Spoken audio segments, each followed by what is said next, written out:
नमस्कार दोस्तों, स्वागत है आपका मेरे चैनल अनलिमिटेड स्टोरी पर। दोस्तों, आज की कहानी है परमात्मा की शक्ति। अगर ये कहानी अच्छी लगे तो वीडियो को लाइक, शेयर और मेरे चैनल को सब्सक्राइब कीजिएगा। तो चलिए सुनते हैं आज की कहानी। एक शहर में अमीर सेठ रहता था। वह बहुत फैक्ट्रियों का मालिक था। एक शाम अचानक उसे बहुत बेचैनी होने लगी। डॉक्टर को बुलाया गया, सारी जांचें करवा ली, परंतु कुछ भी नहीं निकला। उसकी बेचैनी बढ़ती गई। उसकी समझ में नहीं आ रहा था कि ये क्या हो रहा है। रात हुई, नींद की गोलियां भी खा ली, पर ना नींद आने को तैयार और ना ही बेचैनी कम होने का नाम ले रही थी। वह रात को उठकर 3 बजे घर के बगीचे में घूमने लगा।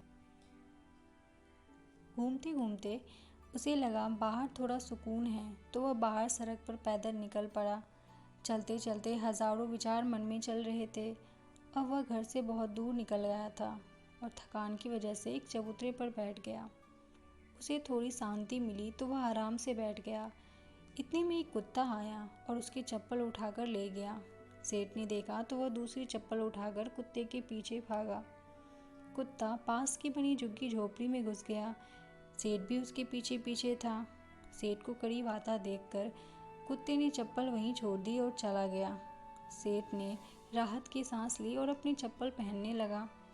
इतने में उसे किसी के रोने की आवाज़ सुनाई दी। वह और करीब गया तो एक झोपड़ी से आवाज़ आ रही थी। उसने झोपड़ी के फटे हुए बोरे में झांक कर देखा तो वहाँ एक औरत फटेहाल मैली सी चादर पर दीवार से सटकर रो रही थी और यह बोल रही थी कि हे भगवान, मेरी मदद कर, और रोती जा रही थी। सेठ के मन में आया कि यहाँ से चले जाए, कहीं कोई गलत ना सोच ले। वो थोड़ा आगे बढ़े तो उसके दिल में ख्याल आया कि आखिर वो औरत क्यों रो रही है, उसको क्या तकलीफ़ है। और उसने अपने दिल की सुनी और वहाँ जाकर दरवाज़ा खटखटाया। उस औरत ने दरवाज़ा खोला और सेठ को देखकर घबरा गई। सेठ ने हाथ जोड़कर कहा, तुम घबराओ मत, मुझे तो बस इतना जानना है कि तुम क्यों रो रही हो। औरत की आंखों में आंसू आ गए।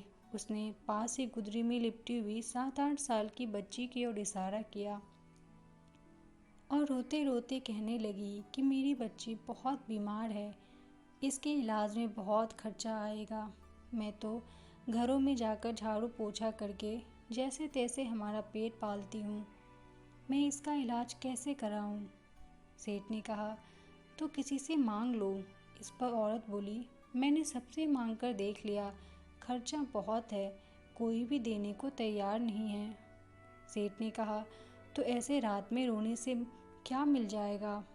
औरत ने कहा, कल एक संत यहाँ से गुजर रहे थे तो मैंने उनको मेरी समस्या बताई। तो उन्होंने कहा, बेटा, तुम सुबह 4 बजे उठकर अपने ईश्वर से मांगो, बोरी बिछाकर बैठ जाओ और रो गिड़गिड़ाकर उससे मदद मांगो। वह सबकी सुनता है, तुम्हारी भी सुनेगा। मेरे पास इसके अलावा कोई चारा नहीं था, इसलिए मैं उससे मांग रही थी और बहुत ज़ोर ज़ोर से रोने लगी। यह सब सुनकर सेठ का दिल पिघल गया और उसने तुरंत फ़ोन लगाकर एम्बुलेंस बुलवाई और उस लड़की को एडमिट करवा दिया। डॉक्टर ने 1.5 लाख का खर्चा बताया तो सेठ ने उसकी जवाबदेही अपने ऊपर ले ली और उसका इलाज करवाया। उस औरत को अपने यहाँ नौकरी देकर अपने बंगले के सर्वेंट क्वार्टर में जगह दी और उस लड़की की पढ़ाई का जिम्मा भी ले लिया। सेठ कर्म प्रधान तो था पर नास्तिक था। अब उसके मन में सैकड़ों सवाल चल रहे, क्योंकि उसकी बेचैनी तो उस वक्त खत्म हो गई थी जब उसने एम्बुलेंस को बुलाया था। पर वह सोच रहा था कि आखिर कौन सी ताकत है जो मुझे यहाँ तक खींच ले आई। क्या यही ईश्वर है? और यदि ये ईश्वर है तो सारा संसार आपस में धर्म जात पात के लिए क्यों लड़ रहा है? क्योंकि ना मैंने उस औरत की जात पूछी और ना ही ईश्वर ने जात देखी।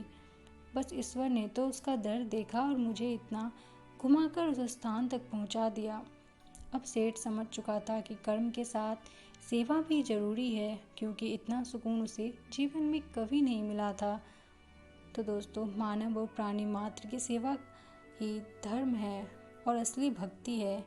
यदि ईश्वर की कृपा पाना चाहते हो तो इंसानियत अपना लो और समय समय पर उन सबकी मदद करो जो लाचार और बेबस है, क्योंकि ईश्वर इन्हीं के आसपास रहता है। धन्यवाद।